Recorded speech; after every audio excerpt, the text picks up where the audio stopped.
Church of the Springs. What a beautiful day to worship with you. Would you stand to your feet? Let's praise. Come on.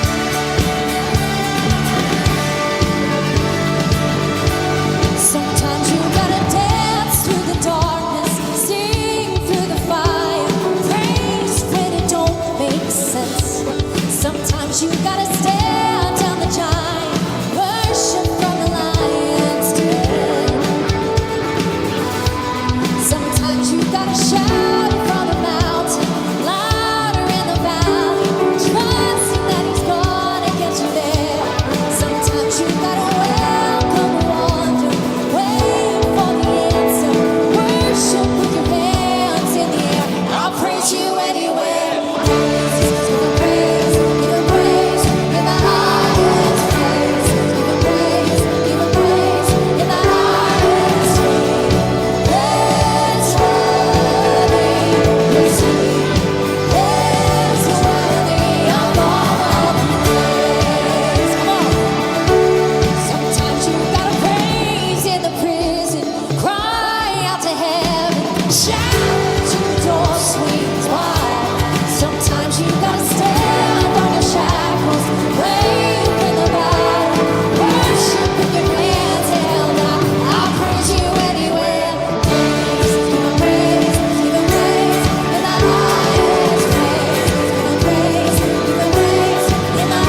God. No matter what you're carrying this morning, we believe that he has the power to raise dead things to life.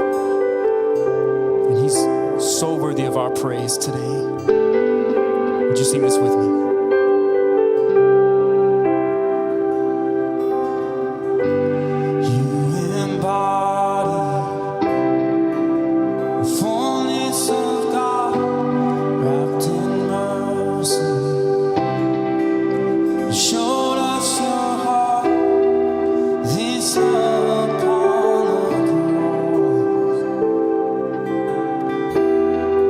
Your love poured out for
has no claim on. Come on, church, let's sing that out.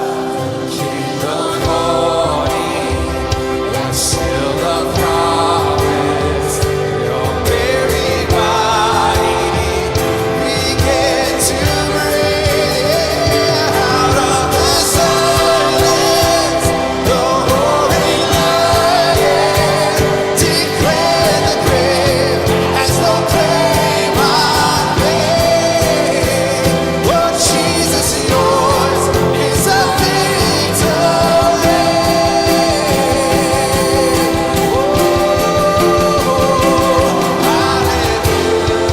Hallelujah. Praise the one who set me free. Hallelujah. Death has lost its grip on me. You have broken every chain. There's salvation in your name, Jesus Christ, my living hope. Hallelujah. Praise the one who set me free. Hallelujah. Death has lost its grip on me. You have broken every chain. There's salvation in your name, Jesus Christ, my living hope. Oh, Jesus Christ, my living hope. Oh, God, you are my living hope.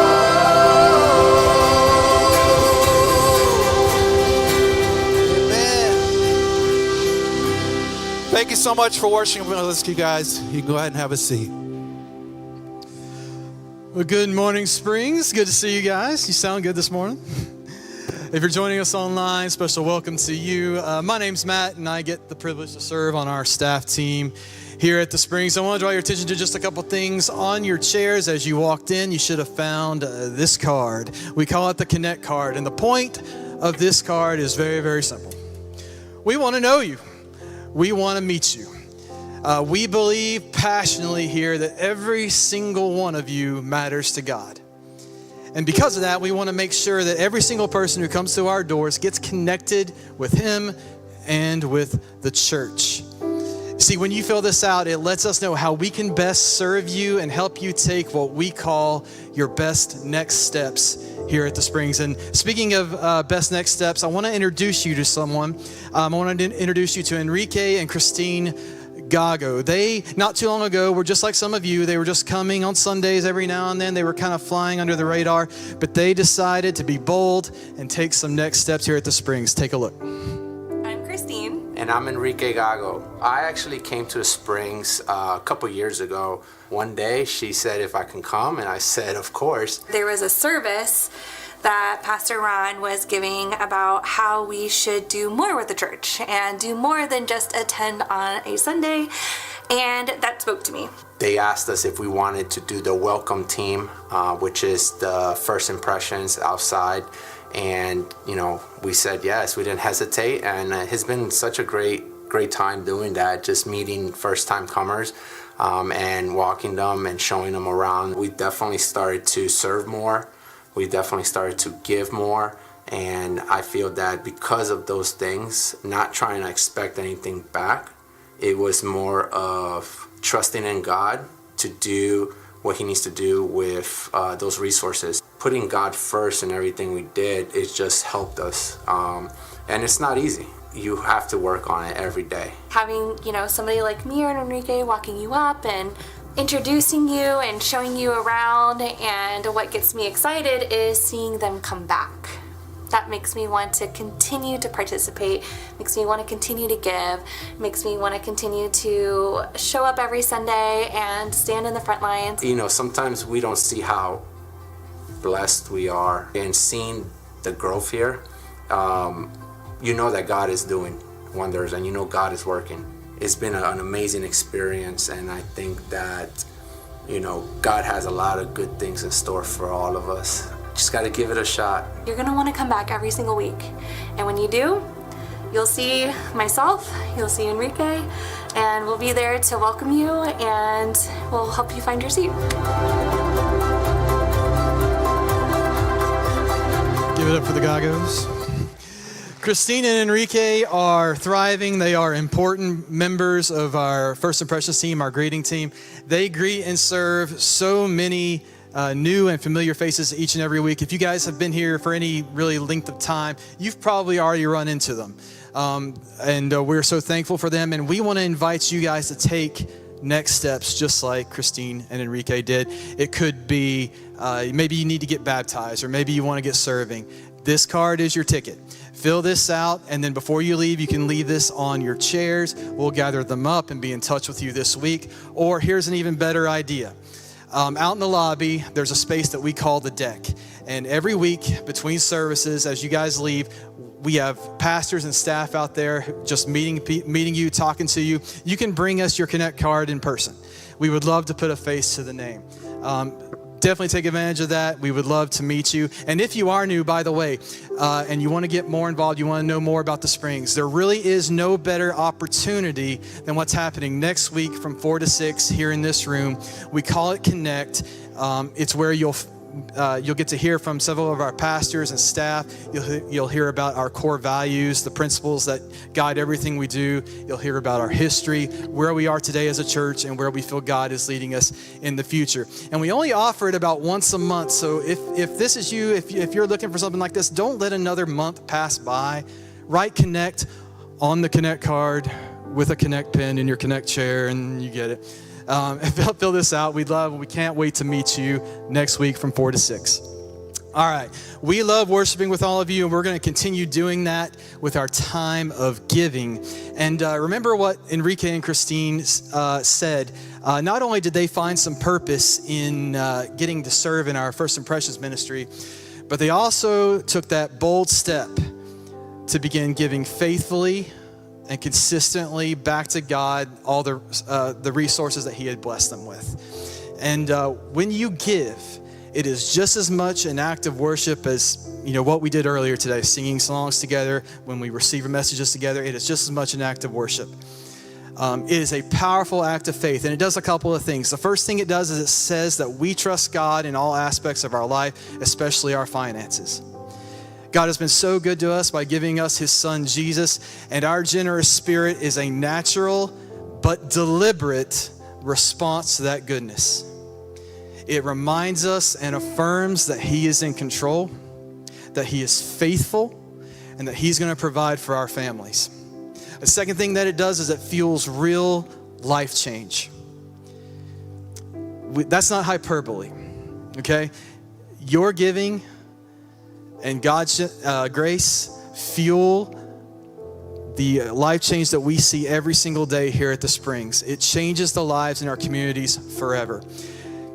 Springs, don't miss this. Do not miss what God is doing at the Springs. Be a part of it. Be a part of it. And the way you can do that is you can give online at thesprings.net/giving. You can also scan this QR code on the screen behind me. But if you prefer, you can still give in the room as usual. We have giving boxes at the back of the auditorium by the doors. Be a part of that. Make that leap of faith with us. Change someone's world forever with us. All right? Okay, well, we are still in our series called Spent. We've been spending the last few weeks learning about or examining the importance of creating sustainable margin in all aspects of our lives. And Pastor Ryan Parquette is here with us today. He's going to get that going for us here in just a few moments. Again, Springs, welcome. It is so good to see you guys. We are so glad you're here.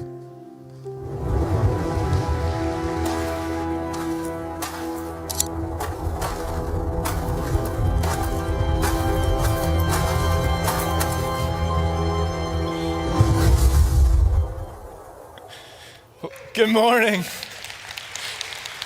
Man, I'm so glad to be with you. My name is Ryan. I have the pleasure of being on staff here at Church of the Springs. And I got to be honest with you, I love our staff team. Our staff team is incredible. The way that they pursue Jesus, that they love people. And working here at Church of the Springs, we have just become so close. And when you become close with other people, you start to learn each other, and then something happens. You have some freedom, and when there's freedom, there comes office pranks, right? And so I love a good office prank. That's just a confession about me. I love a good office prank. And Matt Stanley, who we just all saw, is an incredible individual. Like, he is well-worded, he is logical, he is kind, and I love working with Matt. But he decided to go on vacation, and that was bad, right? And so he was on vacation, and Ryan, our tech director, he decided that he shouldn't have done that. And so he went and researched some things, and he found this. Now, if you're wondering, what is that? Even if you could see it, it wouldn't matter. I don't even know what it is, and I'm holding it, right? What I do know is that this thing makes a sound. It makes multiple sounds that are just annoying. Okay, and so just so you can kind of hear some of the sounds it can make, we had a video. This is what it does.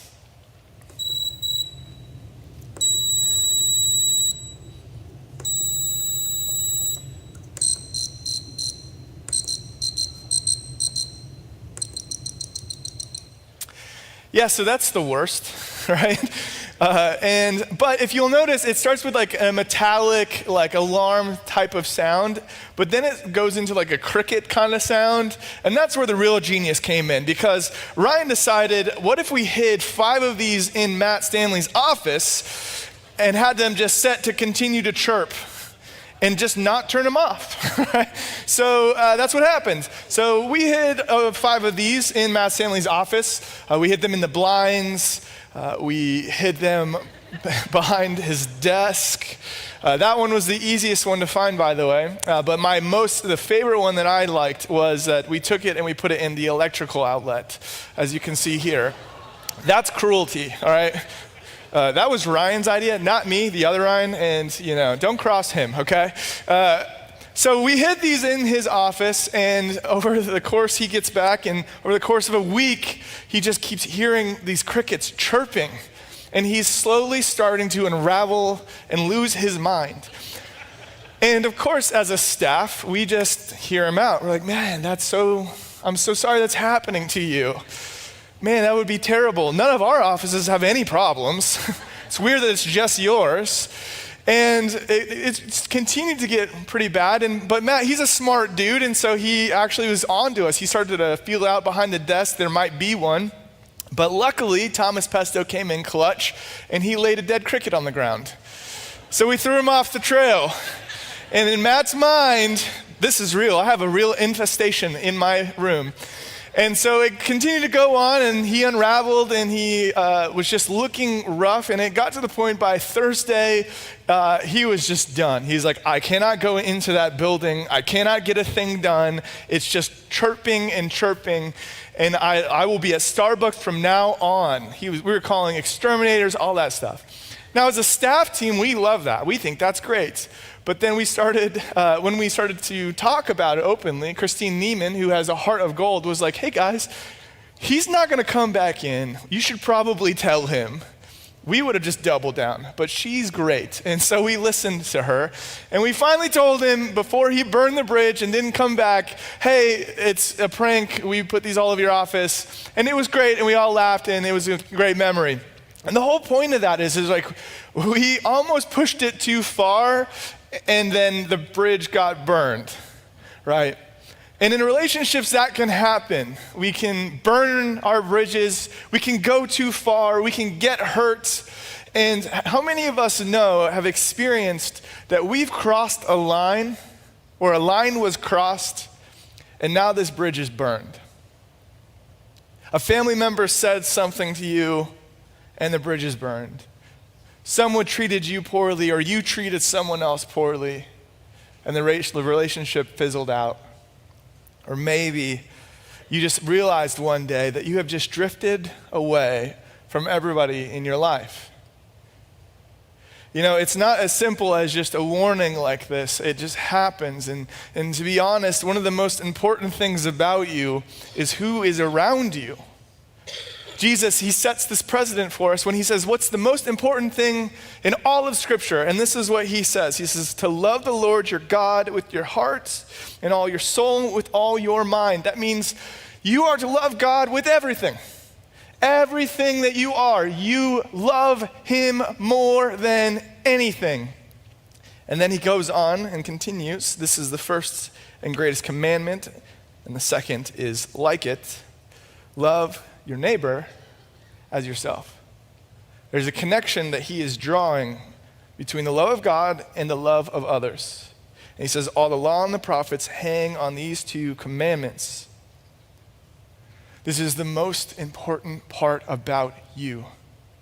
How much you love God, and from that, how much you love others. That is what life is all about. And Jesus, if you want to follow Jesus, that is how we are measured, by our ability to love God and to love our neighbors. It's so important, and yet, if you've been a Christ follower for any amount of time, you understand that sin breaks both. Sin disrupts our relationship with God. It creates barriers where we hide in our shame, and sin breaks the relationships that we have with each other. It breaks our ability to love each other. It creates barriers and distrust, and it creates all of these problems because the first thing is fundamentally broken, and now the second thing follows. And so, in other words, what I'm saying to you is that you will naturally drift away from people, not towards them. Like our natural desire to sin will actually drive us away from each other, not towards people. And as a culture, we are succeeding in that endeavor to leave people behind. I think about growing up, my dad, every 2 weeks we would go to Walmart, and that was the one time that we would suffer through it, right? And this was like, it was Saturday morning, my dad was like, get up, we're going. And it was like a battle crawl, right? Like we're going to war. And my dad, he didn't just go into Walmart just like, let's look through the aisles. No, he had a plan and a mission. All right, so we were gonna go park at the garden center so that we knew we didn't have to fight for parking. We'd go through there, and then we knew the optimal routes around and through the aisles, and we would judge and measure by how people were getting caught up in the aisles, and we were like, no, we're skipping that, and we would go through trying to avoid people as quickly and as necessary as possible, right? Like we are avoiding everyone. We were getting in and out with all of our goods, and we would even get to the point where we see the cashiers, and we're like judging them, like, I think that one's gonna be faster, let's go in that aisle. Right? And so I realized that whole endeavor was like our drive to not be around people. And we are succeeding in that. Now, you don't even have to go to a cashier. We've got self-checkout, right? You don't have to deal with that. Or better yet, you don't even have to go into the store. You can actually just park up in front of the store, and someone will go and put your groceries in your trunk for you. Actually, you don't even have to leave your house. You can have somebody shop for you, and they'll deliver it neatly to your front door. We've removed people. If you want an awesome restaurant experience, but you don't want to leave your house or deal with people, just order DoorDash. They'll show up, and you don't even have to talk to the driver. They'll just leave it on your front porch with a picture so you know it's there. You ever get caught grabbing it before the picture's taken? It's the most awkward experience, right? It looks like Sasquatch trying to get away, right? It's blurry. But we have removed people. We continue to remove people. Our relationships, we talk about connection, and we have friendships on Instagram and Facebook, but we're not talking to each other, we're talking over each other or at each other. There's like the neighborhood app, right? Neighborly. And the idea is that you know the things that are going on in your neighborhood. I don't know a single person on Neighborly, but they say they're my neighbors. We don't have conversations. Right? We have removed people. We say that we're connected, and we are more connected than ever, but we are terrible at relationships. We are terrible at loving each other. We have continued to move away from being around each other. And psychology has proven this value of relationships in our lives. According to the Harvard Adult Development Study, the largest predictor of your life satisfaction when you get older is going to be the quality of your friendships and your relationships. It's not your wealth. It's not your IQ. It's not your job. It's not fame. It's the people around you. A lack of close relationships actually has a profound effect on our physical body as well. Like feeling lonely and being isolated is equivalent to smoking 15 cigarettes a day. Like if you are socially isolated, the rates in which you experience anxiety and depression actually increases exponentially. And here's what I really want us to understand this morning. Since 1990, the average amount of men who have said that they have no close relationships, so that's none, has increased exponentially 5-fold. And then even more so, in 2023, the US Surgeon General announced a health crisis that reported that 50% of adults are currently experiencing measurable loneliness. And if that's true, it means that half of this room feels this. Look around. Half of this room is experiencing this. Here's what you need to understand. We need each other. We need each other.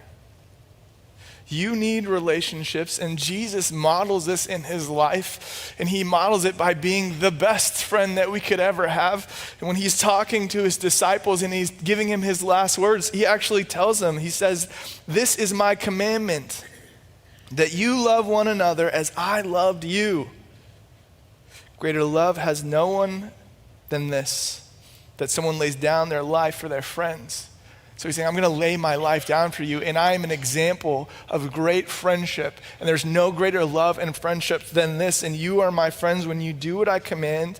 And no longer do I call you servants, for the servant does not know what his master is doing, but I have called you friends.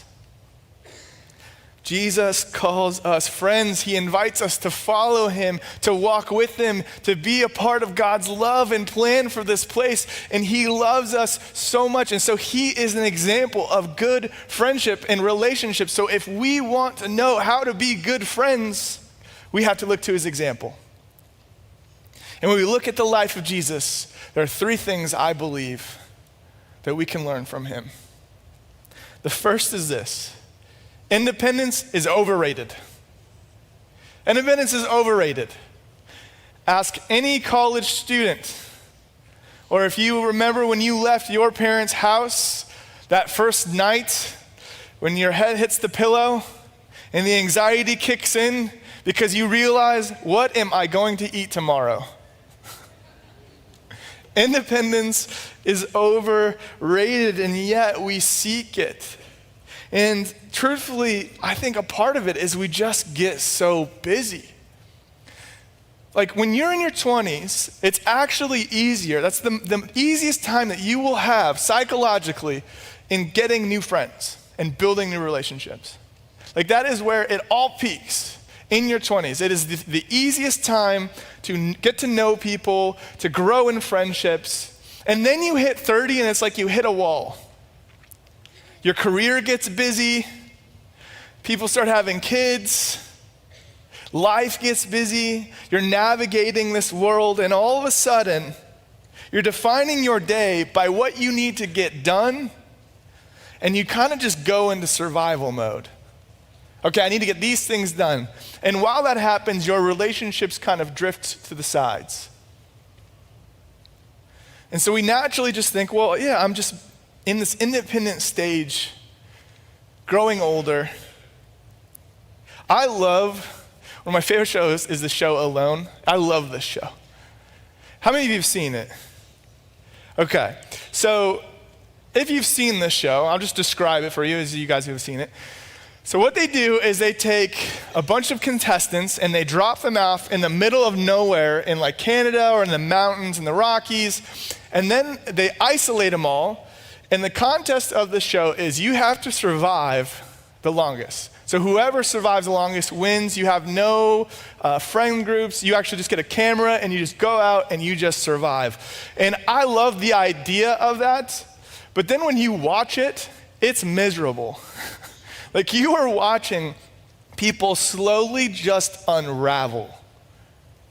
Like the longest someone's ever gone was 100 days, which is crazy impressive. 70-something% of the contestants drop out by day 38. You just watch as they just go through it, right?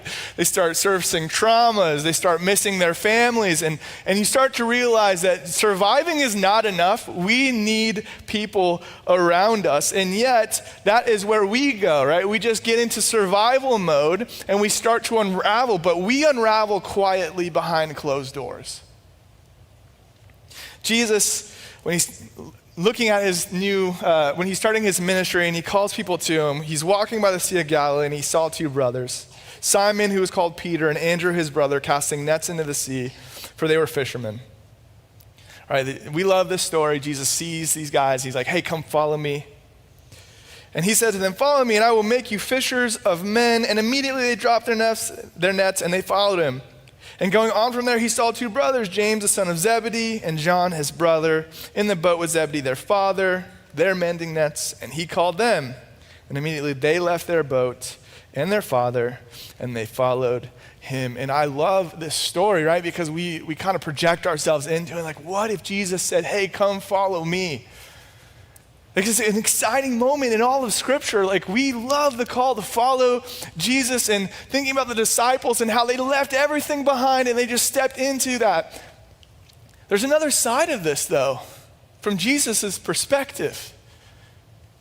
Those men did not offer Jesus anything that he didn't already have, right? Like, Jesus did not need anything from them.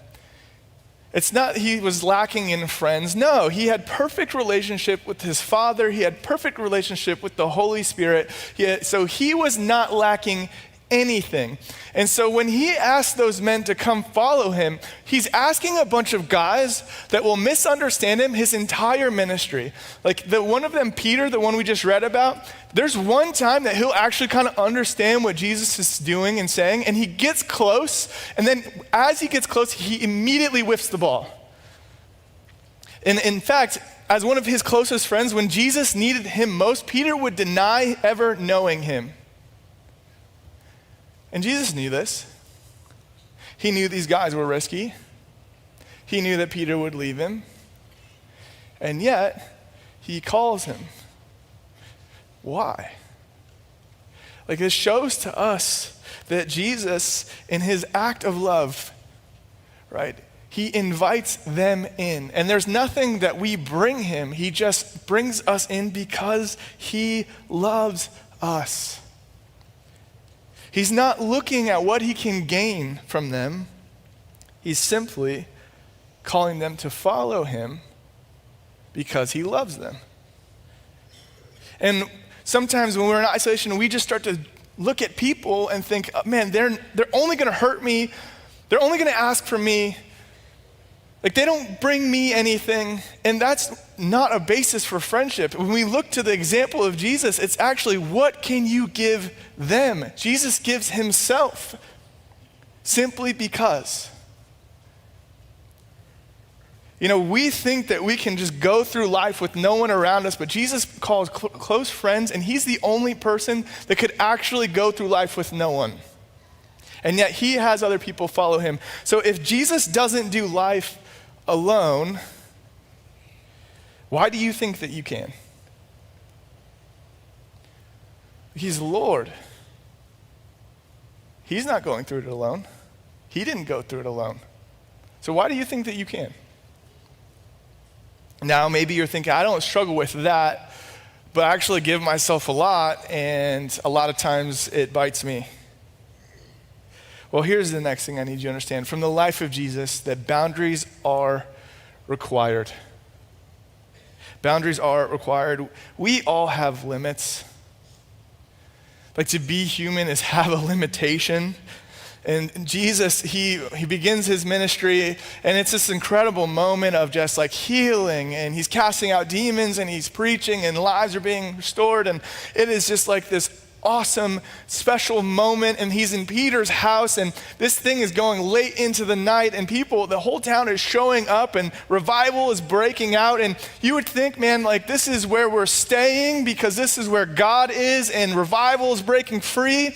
And then when we look at Jesus and what he does next, this is what he says. He says, and rising very early in the morning while it was still dark, he departed. Hey, again, check that out. He just spent all night praying with people, healing people, spending time with them, mixing their traumas, serving them, loving them. He's up all night, and then he wakes up early again, and he goes out into a desolate place, and he prays. So he separates himself.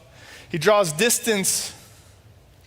And Simon and those who were with him searched for him, and they found him, and they said to him, Jesus, everyone's looking for you. That makes sense, right? Like, why did you go? Last night was crazy. There were like revivals breaking out. Where did you go? Everyone's looking for you. They need you. And he said to them, let's go on to the next towns that I might preach there also, for that is why I came out. And then he went through all of Galilee, preaching in their synagogues and casting out demons. So in other words, Jesus woke up early. He goes out into solitude, becomes unavailable, spends time with God, and then he moves on. He was with people in all their trauma and their needs. He's serving them, loving them, giving himself, but then he stops.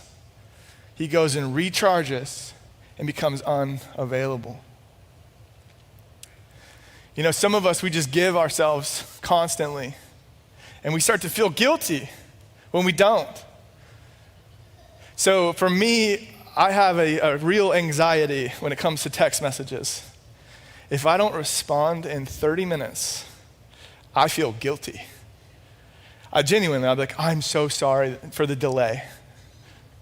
It's only been 30 minutes, right? But I feel that. Like, you feel that when you don't respond, or maybe you text somebody and they don't respond back quickly, and you're just like, do they still love me? It's like the 3 dots show up, and you see it. Like, I see you see this. But then they don't respond, and you're like, and then you see the 3 dots again, and they go away, they go again, and now they're just playing mind games with you. Or the worst is when you get left on read, because that's confirmation you read this, and you just didn't respond. And we don't want to feel that way, right? So we go, we always are responding, we're always texting people back, and we're always available. And I used to think, like, man, back in the day, if you worked at a job, you would become friends with everybody. And then if you left that job, you might see a couple of them later on. But nowadays, you become Facebook friends, and you're friends with them all forever, right? We want to be connected, we want to be available, and we just give ourselves, and we give ourselves, and we give ourselves, and we just continue to live a life of the 3 dots of that anxiety and that pressure to just give and give and give and give. But yet God, by definition, he is everywhere. There's no place that this world knows that he is not there, and yet in Jesus Christ, he embraces human limits. And there's a time in Jesus' life where he stops giving, and he goes and he recharges. And then he moves on. How many of us need to do the same? To find a place to cut off the noise, to practice the art of just not responding, to focus on God away from interruptions. And then maybe, for some of us, it's time to move on. It's time to stop giving ourselves like this. We follow the example of Jesus, and we learn this best in this last part here. You see, with Jesus, accountability is essential. Our actions have consequences. And sometimes when we just give ourselves and we give ourselves and we give ourselves, and that's not reciprocated, there is a time where we need to move on. When he's talking to his disciples, he's saying, this is what my kingdom will look like. This is how you will act. And he describes this. He says, judge not, that you be not judged. For with the judgment you pronounced, you will be judged. And with the measure you use, it will be measured to you. So another way of saying this is, if you judge other people, the way that you judge them is how you will be judged. Right? So if you're calling out other people's issues, expect to know your issues will get called out. And so he illustrates this. He says, why do you see the speck that is in your brother's eye, but you do not notice that there's a log in your own eye? Or how can you say to your brother, let me take the speck out of your eye, when there is a log in your eye? This is an example, by the way, of Jesus being funny. Just imagine that. Like, why are you worried about the dust in his eye? You have a log in your eye. And then he says, you hypocrite, first take the log out of your own eye, and then you will see clearly the speck in your brother's eye. And then there's this weird section here. He says, do not give to dogs what is holy, and do not throw your pearls before pigs, lest they trample them underfoot and they turn to attack you. So he's describing a situation in which, with this pearls and pigs, right, you're giving something away with the best intent. You're seeking to love somebody. You're seeking to walk closer, to get them closer to God. You're sharing with them. You're doing everything you can to just give and give and give, and yet they don't reciprocate or change or value what you're throwing out to them. They trample your wise words. They trample your heart. They trample your intentions. And then it says here that they turn and they attack you.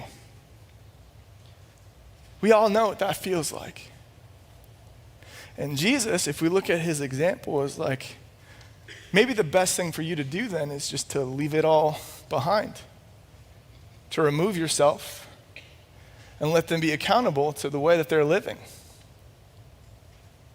And I know that sounds hard, right? That sounds difficult, but accountability isn't revenge. You're not seeking to get yours. You're actually drawing a boundary, and boundaries, they're not bitterness. And removing yourself from this might be the best, most loving thing you can do to that person, because maybe they'll finally realize, I was wrong. But I don't want us to forget, though, how this started. You see, we might be tempted to just cut things off, to point out where they were wrong, where they're trampling our wise words and our good intentions. But Jesus, again, he warns us, be careful with how you judge people, because that's what you will receive. Some of us need to understand, we need people that surround us, that can tell us when we have a log in our eyes, and we need to listen. We need to trust them. They love us, that they have good intentions for us, and they're calling it out. My home, we had this last November, I had all my family there. There were kids, nieces, and nephews, and I'm the kind of guy that I love to cook a meal for everybody. And so we're in our brand new home, and we're super excited to host the whole family. They're all there. It is like, it's go time, right? This is, as a man, I'm like, I'm gonna be proud of my house. I'm gonna be proud of the meal that I was able to provide for everybody. And so I start grilling chicken, and it's kind of chaotic because, again, the whole extended family, we're all together. And I didn't turn the hood on, so I'm grilling chicken, and all of the fire alarms just go off. I didn't think it was that big of a deal, right? I was like, it's just chicken. And it was pandemonium. Kids start crying. Family members start yelling at each other. Like, I ruined this night. If I would have just pressed the button.